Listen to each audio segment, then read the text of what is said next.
ನಾನು ಎವರಡಿ ರಾತ್ರಿ 12 ಗಂಟೆಗೆ ಅಪ್ಪಗಳು ಕರೆದ್ರು ಅಲ್ಲಿ ಬರ್ತೇನೆ ಅಂತ ಯುವಕರು ಅದಾರ ಇಲ್ಲಿ ಸೇವೆ ಮಾಡೋರು. ಅಂತ ಯುವಕರು ಸೇವಾ ಮಾಡ್ತಾರಂತ ತಿಳ್ಕೊಂಡು ಇಂಥ ಕಾರ್ಯಗಳೇನಪ್ಪ ಅಂದ್ರೆ ಬಹಳ ಅದ್ಭುತವಾಗಿ ನಡೀತಾವೆ. ಅವಾಗ ನನಗೆ ಬಹಳ ದುಃಖ ಐತಲ್ಲೋ, ಹೆಂಗ್ ಮಾಡ್ಲಿ ಅಂದ್ರೆ ನೀವು ಬರ್ರಿ ಅಪ್ಪೋಳತ್ತಾರ ನೋಡ್ರಿ ನಿಮಗೆ ಹೆಂಗ ಆನಂದ ಸಿಗ್ತದ. ಎಷ್ಟು ಅವ್ರ ಸಾಮೀಪ್ಯ ಹೋದ್ರೆ ಸಾಕು. ನಿರಾಭಾರಿ ಜಂಗಮರು ಸಿಗೋದು ಬಹಳ ಕಷ್ಟ ಐತಿ. ನಿರಾಭಾರಿಗಳು ಯಾರು ಬೇಕಾದವರು ಸಿಗ್ಬೋದು ನಿಮಗೆ. ನಿರಾಭಾರತ್ವದಲ್ಲ ಅದು ಸುಮ್ಮನೆ ಬರಂಗಿಲ್ಲ.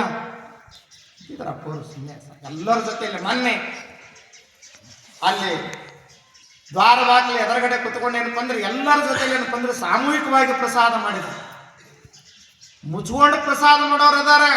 ಆದರೆ ನೀವೇನು ಪ್ರಸಾದ ಮಾಡ್ತಿರಲ್ಲ, ನಿಮ್ಮ ಜೊತೆಯಲ್ಲಿ ಕುತ್ಕೊಂಡು ಆನಂದದಿಂದ ಪ್ರಸಾದ ಮಾಡ್ತಕ್ಕಂಥ ಗುರುಗಳು ಯಾರಿದ್ರೆ ಅದು ಅಮೃತ ಆನಂದಪ್ಪಂಗಳು ಬರೋದು ನೋಡ್ರಿ. ಅಲ್ಲಿ ನೋಡಿರ್ಬೇಕು ಎಲ್ಲರ ಜೊತೆಯಲ್ಲಿ ಬಹಳ ಆನಂದವಾಗಿ ಅವ್ರ ಅಪ್ಪೋರಿಗೆ ಕುಂತಿದ್ರು. ಬಂದರು, ಏನ್ರಿ ಸ್ವಾಮಿಗಳ ನೀವೇನೋ ಸುಖ ಕೊಡ್ತೀರಂತಲ್ಲ, ಏನೋ ಬಹಳ ಆನಂದವಂತಲ್ಲ ನಿಮ್ಮ ಹತ್ರ ಬಂದ್ರ. ಹೌದಪ್ಪ, ಎಲ್ಲಿ ಗುರುವಿನ ಸ್ಥಾನ ಇರ್ತದಲ್ಲ ಆನಂದ ಇರ್ತದ. ಆದ್ರ ನಿನಗೆ ಸುಖ ಹಂಗೆ ಕೊಡಂಗಿಲ್ಲ ಅನ್ನೋ ಅಂದ್ರ. ಮತ್ತೆ ಏನು ಕೊಡ್ರಿ ಅಂದ್ರೆ ಎಷ್ಟು ಕೋಟಿ ಕೊಡ್ಲಿ, ಕೋಟಿ ಹೋಯ್ತು ಬೆಂಕಿ ಹಚ್ಚಂದ್ರ ಏನ್ ಕೊಡ್ಲಿ ಅಂದ್ರೆ ಏನಿಲ್ಲ, ಎದಕ್ಕೂ ಬರಲಾರ್ದ ಕಿಮ್ಮತ್ತಿಗಡಿ ವಸ್ತು ಕೊಡು ನನಗಂದ್ರ. ಮನೆಗೆ ಬಂದ, ನಮ್ಮ ಮನೆ ಭಾಳ ಬಿದ್ದವ್ರಿ ಅಂತ ಬಂದ, ಮನೆ ಹುಡುಕಾಡಕತ್ತಿದ, ಅಲ್ಲಿ ಇಲ್ಲಿ ನೋಡ್ದ, ಏನೂ ಸಿಗಲೇ ಇಲ್ಲ. ಕಿಮ್ಮತ್ತಿಗಡಿ ವಸ್ತು, ಎದಕ್ಕೂ ಬರಲಾರ್ದ ವಸ್ತು. ಆ ಮೂಲ್ಯಾಗ ಒಂದು ಗಂಟೆತ್ತು, ಆ ತಗೊಂಡ ಅದ್ರಾಗ ಎದಕ್ಕೂ ಬರಲಾರ್ದೇನಪ್ಪ ಅಂದ್ರೆ ಹಳೆ ಚಿಂದಿ ಬಟ್ಟೆ ಅದು. ಅವಾಗ ಅವಂದ ಗುರುಗಳಿಗೆ ಇದೇ ಕೊಡ್ಬೇಕಂದವ. ಹೇಳ್ತಿ ನೋಡಿದ್ರೆ ಕೆಟ್ಟ ಜಿಪುಣಿ ಇದ್ದಳಕ್ಕೆ, ಇವನಕ್ಕಿಂತ 10 ಪಟ್ಟ ಜಿಪುಣಿಕೆ. ಏನ್ರಿ ಅದಂದಳು, ಏನ್ರಿ ಅದಂದ್ರೆ ಇವು ಎದಕ್ಕೂ ಬರಲಾರ್ದ ಬಟ್ಟೆ ಇಟ್ಟಿಯಲ್ಲ, ಅದ್ರ ಸಂಬಂಧ ಏನಪ್ಪ ಅಂದ್ರೆ ನನಗೆ ಸಮಾಧಾನ ಇಲ್ಲ, ಶಾಂತಿ ಇಲ್ಲ, ದುಃಖನೇ ತುಂಬ್ಯದ. ಇಷ್ಟೆಲ್ಲ ಇದ್ರು ಕೂಡ ಅಲ್ಲಿ ಅಮೃತಾನಂದ ಅಪ್ಪಗಳು ಸಮಾಧಾನ ಶಾಂತಿ ಕೊಡ್ತಾರ. ಅದಕ್ಕೆ ಎದಕ್ಕೂ ಬರಲಾರ್ದ ವಸ್ತು ತಗೊಂಡು ಬಂದಾರ, ಅದಕ್ಕೆ ಅದನ್ನ ತಗೊಂಡು ಹೊಟ್ಟಿವಿ. ಬಾಯಾಗ ಮಣ್ಣು ಹಾಕ್ಲಿ ಇಡೋ ಮೂಲ್ಯಾಗ ಅಂದ್ಲಕ್ಕೆ. ಯಾಕೆ ಅದು ಕೌದಿ ಒಲಿಬೇಕಂತ ಜಮಾ ಮಾಡಿಟ್ಟಿನಿ ಆನಂದಕ್ಕೆ. ನಿಮ್ ಕೌದಿ ಎಲ್ಲಿ ಅವ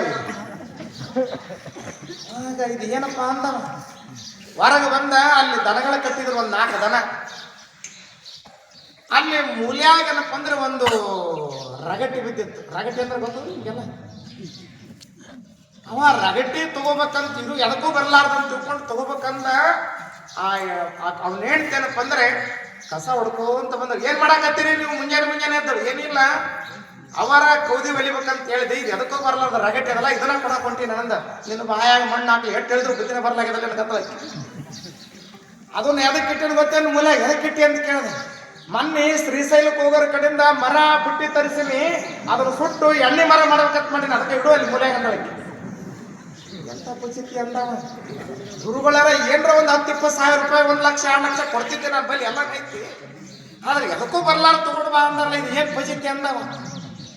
ಅನ್ನೋದ್ರಾಗನ ಆಕಳ ಸೆಗಣಿ ಆಯ್ತು, ತಕರಾರಿಲ್ಲ ಅಂದವ. ಇದನ್ನ ಒಯ್ದು ಕೊಡ್ಬೇಕಂತ ಹಿಂಗ್ ಹಿಡ್ದ, ಅದ ಆಕಳಂತೂ ಎದಕ್ಕೂ ಬರಂಗಿಲ್ಲ ಅಂತ ಹಿಡಿಬೇಡ ನನ್ನ, ನಾನು ಕೆಲ್ಸಕ್ಕೆ ಬರ್ತೇನೆ. ಇಟ್ಟರೆ ಸೆಗಣಿಯಾದೆ, ತಟ್ಟಿದರೆ ಕುರುಳಾದೆ, ಚೆಲ್ಲಿದರೆ ಮೇಲು ಗೊಬ್ಬರವಾದೆ, ನೀ ನಾರಿಗಾದು ಎಲು ಮಾನವ. ಇವ ನಾರಿಗಾದ. ಆಕಳ ಮಾತಾಡ್ತಂತ, ಹೌದಲ್ಲ ಅಂದವ. ತಲೆ ಮಳ್ಳ ಬಿಡಿತವನಿಗೆ. ದೂರವಾದ 1 ಕಿಲೋಮೀಟರ್ 2 ಕಿಲೋಮೀಟರ್ ಅಲ್ಲಿ ಹೋಗಿ ಏನಪ್ಪ ಅಂದ್ರೆ ಕುಂತಿ ಕೆರೆದ 1-2 ಹೆಜ್ಜೆ ಬಂದ. ಅವಾಗ ತಟ್ ಅಂತ ಬಂತು, ತಕರಾರಿಲ್ಲ ಅನ್ನೋ ಜಗತ್ತಿನಲ್ಲಿ ಎಲ್ಲಾನೇ ಕೆಲಸಕ್ಕೆ ಬರ್ತದೆ. ಕೆಲಸಕ್ಕೆ ಬರಲಾರ್ದು ಇದು ಒಂದೇ ವಸ್ತು, ಇದನ್ನ ಒಯ್ದು ಕೊಡ್ಬೇಕಂತ ದುರ್ಬುದ್ಧಿ ಉಳಿತವನೆ. ಗೊತ್ತಾಗಿರ್ಬೇಕು ನಮಗೆ. ಬಂದ ಸನ್ಯಾಕ ಮೂಗು ಮುಚ್ಕೊಂಡು ಬಂದ. ಅವಾಗ ಅದಂತದ, ಮುಟ್ಟಬೇಡ, ಎದಕ್ಕೂ ಬರಂಗಿಲ್ಲ ಅಂತ ಮುಟ್ಟಬೇಡ. ನೀ ಮುಟ್ಟೋದಕ್ಕಿಂತ ಮೊದಲ ರೊಟ್ಟಿ ಆಗಿದ್ಯಾ, ನೀ ಮುಟ್ಟೋದಕ್ಕಿಂತ ಮೊದಲ ಚಪಾತಿ ಆಗಿದ್ಯಾ, ನೀ ಮುಟ್ಟೋದಕ್ಕಿಂತ ಮೊದಲ ಮೃಷ್ಟಾನ್ನ ಭೋಜನ ಆಗಿದ್ಯಾ. ಇದು ಎಂತ ಫ್ಯಾಕ್ಟ್ರು, ಸುಡುಗಾಡ ಫ್ಯಾಕ್ಟ್ರಿ. ಜಗತ್ತಿನಲ್ಲಿ ಎಲ್ಲಾ ಫ್ಯಾಕ್ಟ್ರಿಗಳು ಕಚ್ಚಾ ಇದ್ದು ಪಕ್ಕ ಮಾಡಿ ಕೊಡ್ತದ. ನೀನು ಪಕ್ಕ ಇದ್ದು ಕಚ್ಚಾ ಮಾಡಿ ಇಟ್ಟಿನಿ, ಆದ್ರೂ ಕೂಡ ಎದಕ್ಕೂ ಬರಂಗಿಲ್ಲ ಅಂತೀಯಲ್ಲ ನೀನು. ಇಲ್ಲ, ಈಗ ಬರ್ತದ ಒಂದು ಎಮ್ಮಿ, ಅದು ನನ್ನ ತಿಂತದ, ಗೋರ್ಯಾಡಿ ಹಾಲು ಕೊಡ್ತದ ಕುಡಿದು ಏನಪ್ಪ ಅಂದ್ರೆ ಗಂಡ ಹಾಕಿ ಕುಂತೀವನು ನೀನು ಎದಕ್ಕೂ ಬರಂಗಿಲ್ಲಂತೇನ ಬುದ್ಧಿವಂತ ಅವನಿಗೆ ಹೌದಲ್ಲಪ್ಪ ಅಂದವ.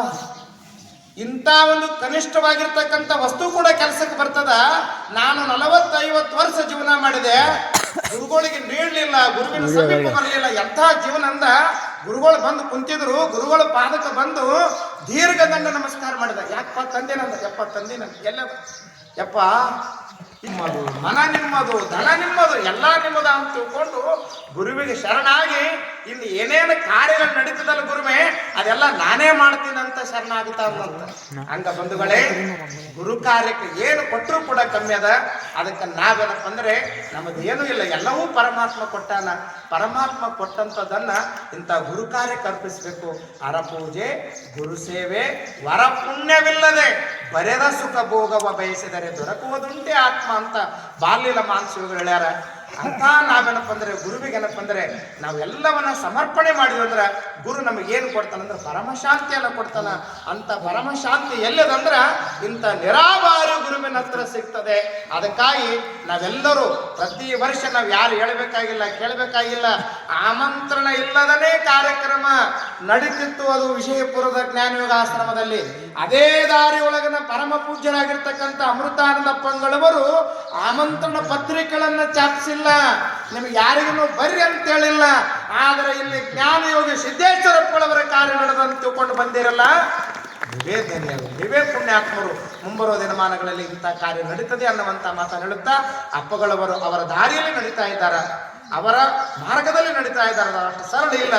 ಅವರ ಪರಮ ಪವಿತ್ರವಾಗಿರ್ತಕ್ಕಂಥ ಕಾರ್ಯಕ್ಕೆ ನಾವೆಲ್ಲರೂ ತನು ಮನ ಧನ ತ್ರಿಕರಣಪೂರ್ವವಾಗಿರ್ತಕ್ಕಂಥ ಸೇವೆಯನ್ನ ಮಾಡಿ ಗುರುಕರ್ಣೆಗೆ ಪಾತ್ರರಾಗೋಣ ಅನ್ನುವಂಥ ಮಾತನ್ನು ಹೇಳುತ್ತಾ ಪರಮ ಪೂಜ್ಯ ಅಪ್ಪಗಳವರ ಪವಿತ್ರವಾಗಿರ್ತಕ್ಕಂಥ ಜನ್ಮಪಾದಕ್ಕೆ ಅನಂತ ಕೋಟಿ ಭಕ್ತಿಯ ಶರಣುಗಳನ್ನ ಸಮರ್ಪಿಸಿ ನನ್ನ ಮಾತುಗಳನ್ನ ಗುರುಚರಣೆಗೆ ಅರ್ಪಿಸ್ತಾ ಇದ್ದೇನೆ. ಓಂ ಶಾಂತಿ ಶಾಂತಿ ಶಾಂತಿ.